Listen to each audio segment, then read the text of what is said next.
Sir Valasaravakkam போலீஸார் ஆஜராகணும்னு சொல்லி summon கொடுத்துருக்காங்க. ஏற்கனவே ஒரு தடவை சந்திச்சு எல்லாம் சொல்லியாச்சு.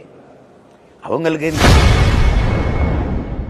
நடிகை விஜயலட்சுமி விவகாரத்தில் வலசரவாக்கம் போலீசார் கைது செய்வது தொடர்பாக சம்மன் ஒட்டியது குறித்து நாம் தமிழர் கட்சி ஒருங்கிணைப்பாளர் சீமான் கருத்து தெரிவித்துள்ளார். பீகாருக்கு முன்னுரிமை கொடுக்க காரணம் நிதிஷ்குமார் ஐயா தயவுல தான் ஆட்சி நடக்குது.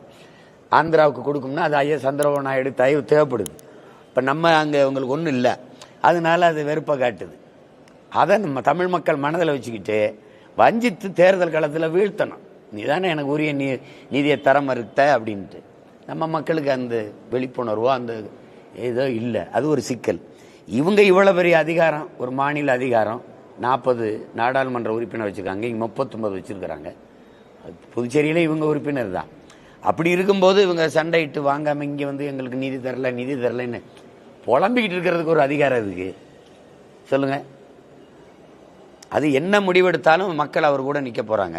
நாங்கள் எங்கள் மாநில வரியை உனக்கு தர முடியாது, அவ்வளோதானே.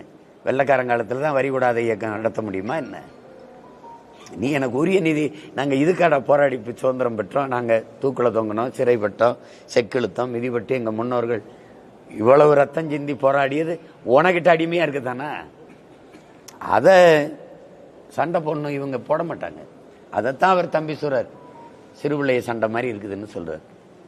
சார் வலசரவாக்கம் போலீஸார் ஆஜராகணும்னு சொல்லி சம்மன் கொடுத்துருக்காங்க. அது சொல்லுவாங்க. அது முதல்ல நாங்கள் ஏற்கனவே ஒரு தடவை சந்திச்சு எல்லாம் சொல்லியாச்சு. அவங்களுக்கு இந்த விளையாட்டை நிறுத்த விருப்பம் இல்லை, இழுத்துக்கிட்டே இருப்பாங்க. அதனால மறுபடியும் நேரம் கிடைக்கும் போது வந்து சொல்றேன்னு சொல்லிட்டேன். செய்திகளை உள்ளது உள்ளபடி தெரிந்து கொள்ள ரெஃப்ளெக்ட் நியூஸை சப்ஸ்கிரைப் பண்ணுங்க.